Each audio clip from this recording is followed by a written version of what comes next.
la providencia y la confianza en Dios. Episodio número 45. De cómo guía a Dios las almas que en Él se abandonan. Ilumínalas con sus dones de sabiduría, de entendimiento, de ciencia y de consejo, que junto con la gracia santificante y la caridad se nos infunden en el bautismo y en mayor grado en la confirmación. Estos dones, junto con los de piedad, de fortaleza y de temor filial, están en las almas imperfectas, como encadenados por las inclinaciones más o menos viciosas, que las hacen vivir como en la superficie de ellas mismas, y les impiden estar atentas a las inspiraciones del Maestro interior. Suelen compararse estos dones a las velas que hacen la nave dócil al soplo del viento favorable. Pero en las almas imperfectas son como velas recogidas, que por decirlo así, no reciben el impulso del viento. Por el contrario, cuando un alma, tratando con todas veras de cumplir los deberes cotidianos y de remar debidamente, se abandona en el Señor, recibe de Él inspiraciones primero latentes y confusas, para que, bien acogidas, se hacen cada vez más frecuentes, apremiantes y luminosas. Entonces queda el alma en paz, por lo menos en la parte superior de ella, a pesar de los sucesos agradables o penosos, de las desigualdades de humor, de las sequedades espirituales, de los lazos del demonio o de los hombres, de los recelos o envidias de sus semejantes, porque está íntimamente persuadida de que Dios la guía, y abandonándose a Él, a nada aspira sino a cumplir la divina voluntad. De esta manera le ve en todas las cosas, y de todo se sirve para unirse a Él. Hasta el pecado le recuerda, por contraste, la grandeza infinita de Dios. Entonces se cumplen con más perfección aquellas palabras de San Juan en su primera carta. Mantened en vosotros la unción que de Él recibisteis. Con eso no habéis menester que nadie os enseñe, sino que conforme a lo que la unción del Señor os enseña en todas las cosas, así es verdad y no mentira. Primera de Juan 2:27. Entonces, el alma tiene menos necesidad de razonamientos, de métodos para orar, meditar y obrar. Su modo de pensar y de querer se ha simplificado. Observa mejor la acción de Dios en ella, que se manifiesta menos por la idea que por el instinto o la fuerza misma de las circunstancias, que no consienten obrar de otra suerte. Le impresiona el profundo sentido de ciertas palabras del Evangelio que antes le pasaban inadvertidas. El Señor le concede el conocimiento de las Escrituras, como lo hizo con los discípulos de Emaús. Los sermones más sencillos la iluminan y le descubren verdaderos tesoros, porque también de ahí se sirve Dios para esclarecerla, como un gran artista con vulgarísimo instrumento. Con un triste lápiz hace una obra maestra, una imagen admirable de Cristo o de María.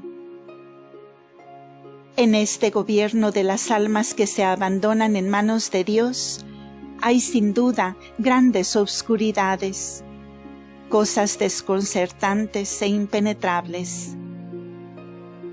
Pero el Señor las torna en bien espiritual, y ellas verán algún día que para los ángeles fue motivo de alegría lo que a veces tan profundamente las angustiaba. Y todavía es más, porque por medio de estas oscuridades ilumina Dios las almas en el momento en que parecía cegarlas. En efecto, en cuanto se borran las cosas sensibles que nos tenían cautivos y fascinados, comienzan a brillar en todo su esplendor las cosas espirituales. Sucede a veces que un rey destronado, como Luis XVI, comprende mejor que nunca la grandeza del Evangelio y de muchas gracias que antes recibía. Hasta entonces casi no se daba cuenta de ello, porque el brillo de las cosas exteriores de su reino le tenía demasiado distraído, en tanto que ahora se le manifiesta el reino de los cielos. Es una gran ley del mundo espiritual que la oscuridad superior de las cosas divinas nos alumbra más en cierto sentido que la evidencia de las cosas terrenas. En el orden sensible tenemos un símbolo de esta ley. Por extraño que a primera vista parezca, en la oscuridad de la noche vemos a muchísima mayor distancia que en la claridad del día. En efecto, menester es que se oculte el sol para que se dejen ver las estrellas y vislumbremos las insondables profundidades del firmamento. El espectáculo que contemplamos ciertas noches estrelladas es incomparablemente más bello que el de los días más esplendorosos. Nuestra vista puede ciertamente llegar muy lejos durante el día, en el espacio que nos circunda, hasta el sol cuya luz invierte 8 minutos en llegar a nosotros. Pero en la oscuridad de la noche abarcamos con una sola mirada millares de estrellas, la más cercana de las cuales dista de nosotros 4 años y medio de luz. Lo mismo ocurre en lo espiritual. Así como el sol impide ver las estrellas, así también la magnificencia de ciertas cosas humanas es obstáculo para contemplar los esplendores de la fe. Por donde conviene que la providencia haga desaparecer de vez en cuando en nuestra vida este brillo de las cosas inferiores, para que entreveamos cosas mucho más sublimes y más preciosas para nuestra alma y para nuestra salud eterna. En el orden espiritual, como en el físico, hay la sucesión del día y de la noche. De ello habla con frecuencia el libro de la Imitación. Si los crepúsculos nos sumieran en la tristeza, el Señor podría decirnos: pues ¿de qué otra manera manifestarte esos millares de estrellas que solo se ven durante la noche? Aquí se cumplen las palabras de nuestro Señor: quien me sigue no camina en tinieblas. Juan 8:12. La luz de la fe ahuyenta las tinieblas inferiores de la ignorancia. del pecado y de la condenación, dice el doctor Angélico. Más aún, la oscuridad divina que proviene de una luz superior demasiado intensa para nuestros débiles ojos, nos ilumina a su modo, nos hace entrever no solamente los misterios del firmamento, mas también las profundidades de Dios y el misterio de los caminos de la providencia. Dice San Pablo en su primera carta a los fieles de Corinto, capítulo 2, versículo 6. Enseñamos sabiduría entre perfectos, mas no una sabiduría de este siglo, ni de los príncipes de este mundo, cuyo reino se acaba.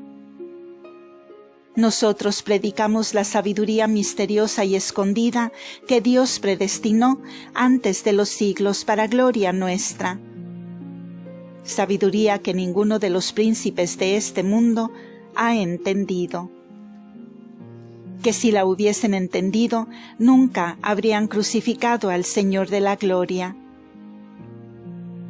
Mas estas son cosas, como está escrito, que ni ojo vio, ni oído oyó, ni corazón de hombre intuyó jamás. Cosas que Dios tiene aparejadas para aquellos que le aman. A nosotros, empero, nos las ha revelado por medio de su Espíritu. Pues el Espíritu todas las cosas penetra, aun las más íntimas de Dios. Fin de cita. El Señor tiene, pues, su manera propia de alumbrar las almas sobre su vida íntima y sobre los secretos de sus caminos. Parece a veces que las ciega. Realmente entonces les da una luz superior, en el momento mismo en que desaparece una luz inferior. En los santos, la lumbre de gloria sigue inmediatamente a las oscuridades de la muerte. En torno de ellos se afligen todos viendo extinguirse tan presto la vida terrena. Mas ellos se consideran muy felices de entrar en la vida imperecedera. Si durante nuestra vida hay horas en que todo parece perdido, sí, como dice Taulero, rotos por la tempestad los palos del navío, queda éste reducido a una balsa. Ese es el momento de abandonarnos enteramente a Dios sin reserva, de hacerlo con todas veras. El Señor tomará inmediatamente la dirección de nuestra vida, que sólo Él puede salvarnos. Pero no se contenta Dios con guiar al justo.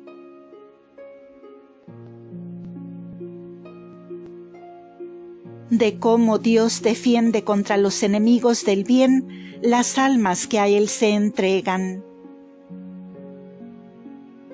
Nos lo dice San Pablo en la carta a los Romanos 8:31.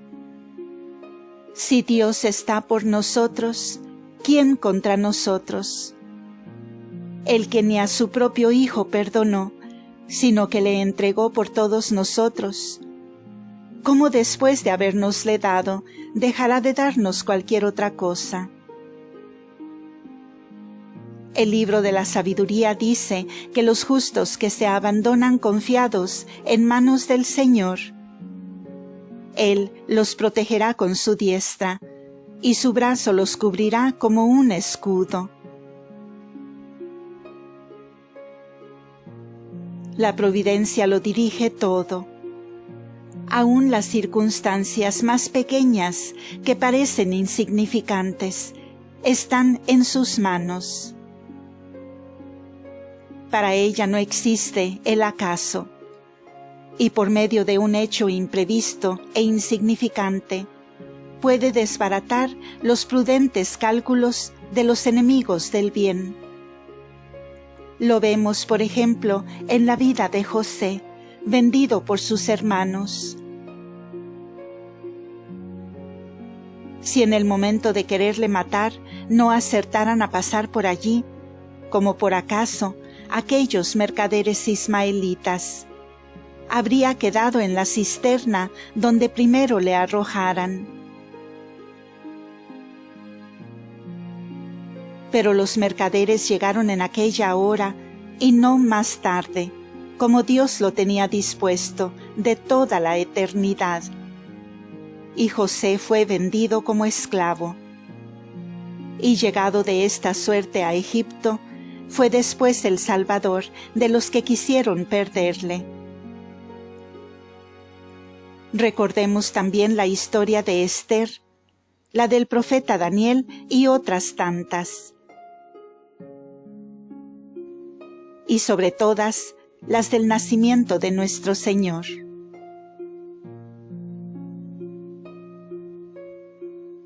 Fin de este episodio. Continuará.